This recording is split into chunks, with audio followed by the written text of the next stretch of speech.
Beberapa hari yang lalu ada beberapa kesaksian sebetulnya yang masuk ketika saudara-saudara mengikuti streaming ibadah ini dengan radio, lewat radio.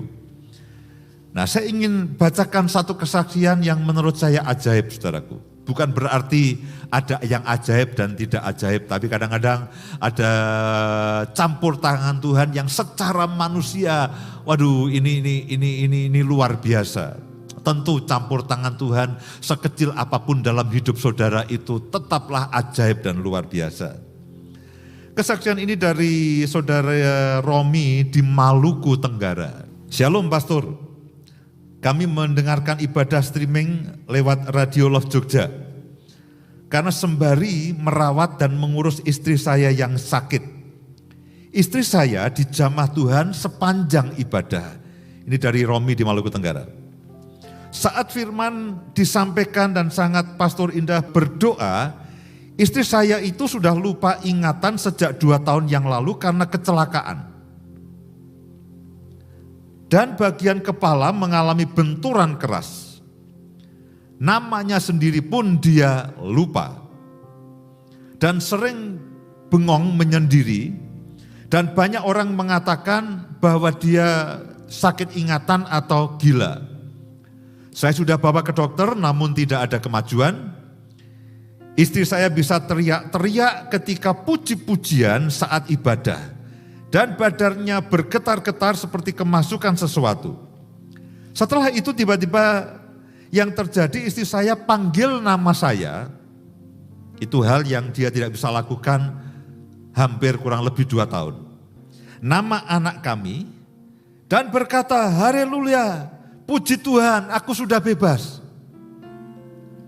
Itu hal yang selama 2 tahun dia tidak pernah bisa lakukan. Karena sepanjang hari biasanya dia bengong karena dia kena benturan yang keras dan dia lupa ingatan. Orang bahkan menyebut dia gila. Istri, ini yang ajaib saudaraku. Istri kemudian mengajak perjamuan. Karena minggu lalu kan kita perjamuan. Berarti sang istri ini paham dengan yang disampaikan. Istri mengajak perjamuan, tapi karena di rumah tidak ada stok perjamuan, kami hanya membuat minuman dari sirup rasa anggur dan 1 potong roti yang saya potong kecil-kecil. Istri merasa lega dan pulih kembali ingatannya secara total. Bukankah itu ajaib? Saya berdoa hari-hari ini. Saudara akan mengalami campur tangan Tuhan. Seberapa banyak saudara bisa mendengarkan akan firman Tuhan ini, saudara mengikuti akan ibadah ini dimanapun saudara di seluruh penjuru dunia. Janganlah berkecil hati.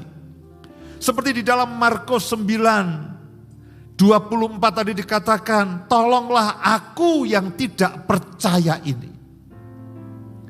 Saya berdoa, sementara saudara mendengarkan firman ini, Roh Kudus akan menolong saudara, membangkitkan iman dan membangkitkan pengharapan saudara. Sehingga saudara tahu apa yang saudara bisa terima pada pagi hari ini. Jangan nunggu minggu depan, tapi detik-detik, menit-menit di mana saudara mengikuti akan ibadah ini dan mendengarkan mendengarkan akan firman Tuhan ini. Roh Kudus akan menolong saudara seperti yang dialami oleh ayah ini yang mengatakan, tolonglah aku yang tidak percaya. Tolonglah aku yang tidak percaya ini. Seringkali kita terbatas sekali. Karena kebiasaan, karena ibadah yang mungkin sudah kita lakukan setiap minggu selama bertahun-tahun, selama puluhan tahun, selama belasan tahun. Sehingga setiap kali kita mengikuti ibadah seakan-akan tidak ada yang terjadi. Tapi hari-hari ini Tuhan katakan, aku akan mencurahkan rohku ke atas semua manusia. Dan aku akan mengerjakan perkara-perkara yang ajaib dalam kehidupan mereka. Karena itulah sementara saudara mengikuti akan ibadah ini, pastikan saudara dengarkan suara roh dalam hati saudara, dalam sanubari saudara, dalam pikiran saudara. Sehingga itu akan menolong saudara, membangkitkan iman saudara, membangkitkan pengharapan saudara. Sehingga saudara akan tahu apa yang saudara bisa terima pada pagi hari ini yang akan mengubah hidup saudara selamanya. Saya berdoa saudara akan mengalami satu pengalaman rohani bersama dengan Tuhan. Satu kesaksian lagi, ada banyak kesaksian sebetulnya, tapi satu kesaksian lagi. Kalau tadi soal sakit penyakit, ini soal keuangan. Dengarkan kesaksian ini, saya berharap ketika saudara mendengarkan kesaksian ini, saudara yang perlu terobosan keuangan, saudara yang perlu terobosan dalam pekerjaan, sementara saudara mendengarkan kesaksian ini.